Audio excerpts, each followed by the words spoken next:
বিরতির পর ফিরে আসলাম। গোটা দেশ জুড়ে জন্মাষ্টমীর উৎসব পালন করা হচ্ছে, অর্থাৎ শ্রীকৃষ্ণের জন্মদিন মহা ধুমধামের সঙ্গে গোটা রাজ্যের সঙ্গে আমবাসাতেও পালন করা হচ্ছে গোটা দেশের সঙ্গে। আমবাসাতে শিক্ষক স্বপন নম তিনি নিজের উদ্যোগে ছাত্রছাত্রী যুবক যুবতীদের নিয়ে আয়োজন করেছেন শ্রীকৃষ্ণের জন্মাষ্টমী উৎসব এবং মেলা। গতকালকের সেই ছবি ধরা পড়েছে, যেখানে জন্মাষ্টমী পুজোকে কেন্দ্র করে শ্রীকৃষ্ণের 10 অবতারের চরিত্র তুলে ধরা হয়। জন্মাষ্টমী উৎসবকে ঘিরে বৃহস্পতিবার সন্ধ্যায় আয়োজন করা হয় এক মনোজ্ঞ সাংস্কৃতিক অনুষ্ঠান।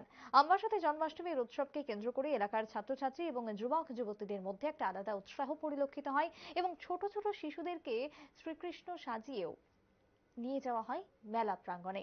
সকলের মধ্যে অনাবিল আনন্দ পরিলক্ষিত। আগাম উৎসবের পরিবেশ আমবাসা জুড়ে পরিলক্ষিত।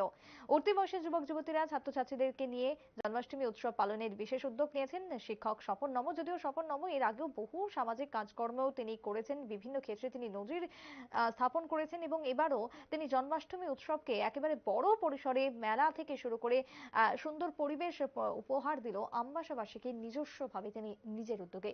সন্ধ্যায় মনোজ্ঞ সাংস্কৃতিক অনুষ্ঠান এবং পুরো আয়োজনকে ঘিরে কি বক্তব্য উঠে আসছে শিক্ষকের, শুনুন।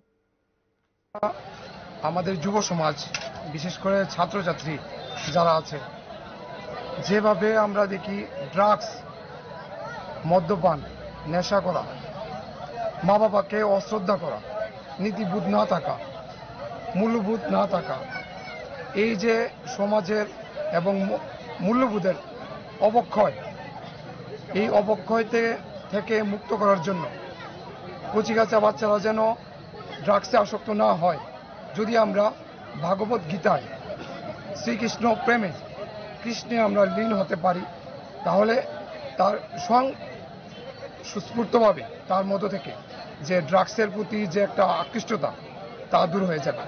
পাশাপাশি ছেলেদের মন কোমল এবং একটা সুন্দর মন হয়ে উঠবে, তাদের মা বাবাদের শ্রদ্ধা করবে, দাদু দিদা সমাজ ব্যবস্থাকে একটা সুন্দর করে তুলবে, সবুজ ত্রিপুরার পাশাপাশি সবকিছু সুন্দর করে তুলবে।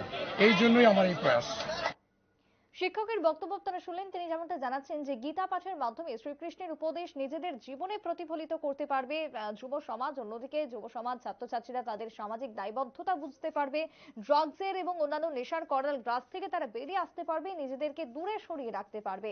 তাই শ্রীকৃষ্ণের জন্মাষ্টমী উপলক্ষে যেরকম গোটা দেশ জুড়ে বিভিন্ন রকমের উৎসব আয়োজন করা হয়, কোথাও মেলা বসে, এবং তারই প্রয়াস এবার গ্রহণ করেছেন আমবাসার শিক্ষক স্বপন নম। তিনি নিজের উদ্যোগে আমবাসাতে গড়ে তুলেছেন কৃষ্ণের 10 অবতার। একই সঙ্গে জন্মাষ্টমী উৎসবকে কেন্দ্র করে মনোজ্ঞ সাংস্কৃতিক অনুষ্ঠান গতকালকে সন্ধ্যায় আয়োজন করেছিলেন। সবকিছুকে ঘিরে আমবাসা মহকুমায় জন্মাষ্টমীকে কেন্দ্র করে স্থানীয় এলাকাবাসীর উপস্থিতি যেরকম ছিল লক্ষণীয়, এবং সকলের মধ্যে বেশ উৎসবের পরিবেশ পরিলক্ষিত হয় জন্মাষ্টমী উৎসবকে কেন্দ্র করে। একটা বিরতির পর ফিরছি, সঙ্গে থাকুন।